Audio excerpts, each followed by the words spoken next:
Good morning, and welcome to the 25th episode of Nightly News. I'm Maddox Williams. And I'm Isaiah Rocha. Thanks for tuning in. Here with news and announcements are Nightly News reporters Jonathan Shepard and Ong Cook. Thanks, Isaiah. Here's what's coming up at MLCPA. There are only 10 yearbooks left in stock. If you want one, you need to stop by Miss East's room and order it today. Do not wait, they're just $20. Tomorrow is the last middle school URL meet. It will be held at Persian Middle School. If you're on the team and have questions, stop by to see Mr. McNair in room 205. Miss Walker is hosting a creative writing contest. The top 6 winners will receive prizes. You can submit essays, short stories, or novellas. There is an option from 6 prompts: sports, spring, celestial, park event, birthday, or food.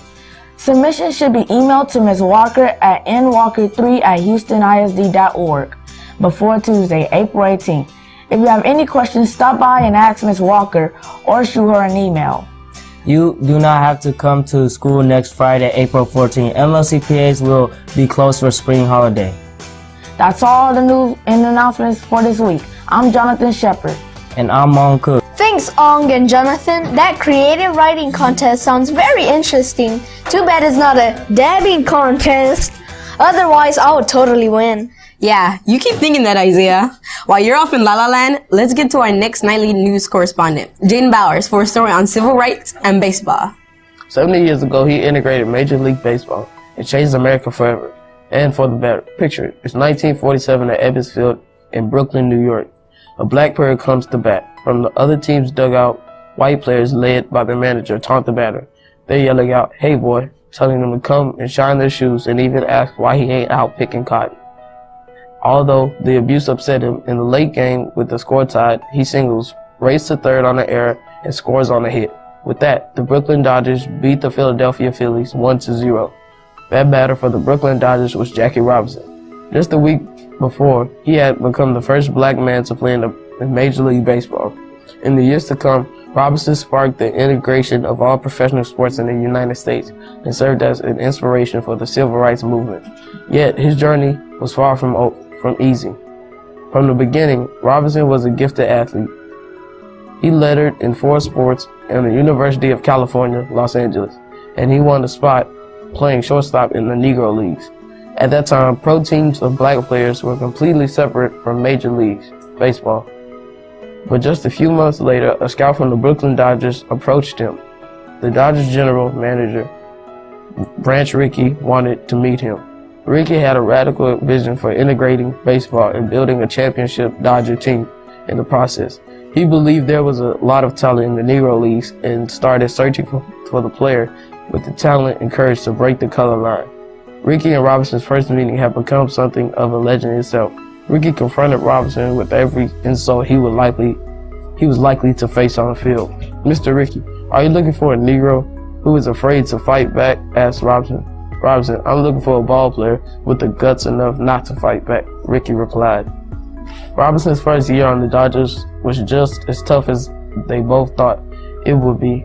Pitchers purposely threw the ball at his head. Players, even some from his old team, hurled vile insults at him. And when the Dodgers traveled in the South, Robinson couldn't sleep in the same hotels as his white teammates. Yet Robinson remained strong, and it became very obvious that he could win ball games. He brought a new aggressive style to running the bases to the game. At the end of his first season, he won the National League Championship, and Robinson was given the honor that was brand new to baseball, Rookie of the Year. Robinson pushed the door for integration wide open. Just a year after he joined the Dodgers, nearly every major league team started signing black players. Baseball never looked back. In 1962, Martin Luther King Jr. said Robinson's journey was one of the things that inspired the entire civil rights movement. Robinson was a sit-inner before sit-ins, a freedom rider before freedom rides, King said. Robinson played 10 seasons in 1962. He was the first black player elected to the Major Leagues Hall of Fame. And in 1997, his number was permanently retired throughout the majors, something that has never been done before or since. It has been nearly 50 years since Robinson's death, and America is still divided by race.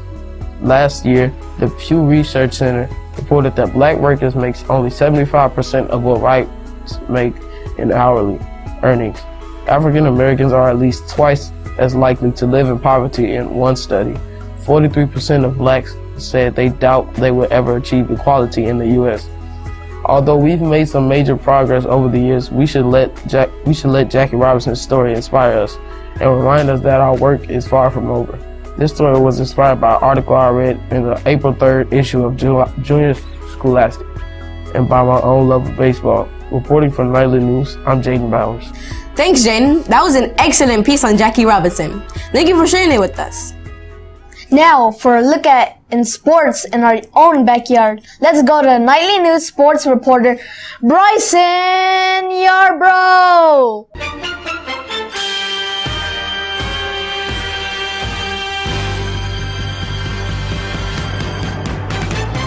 We have a ton of sports news this week.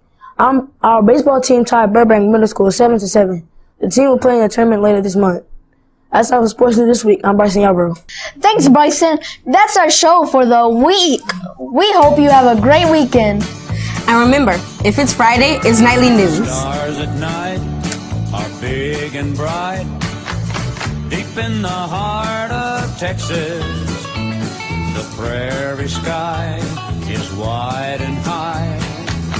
Deep in the heart of Texas, the sage and blue.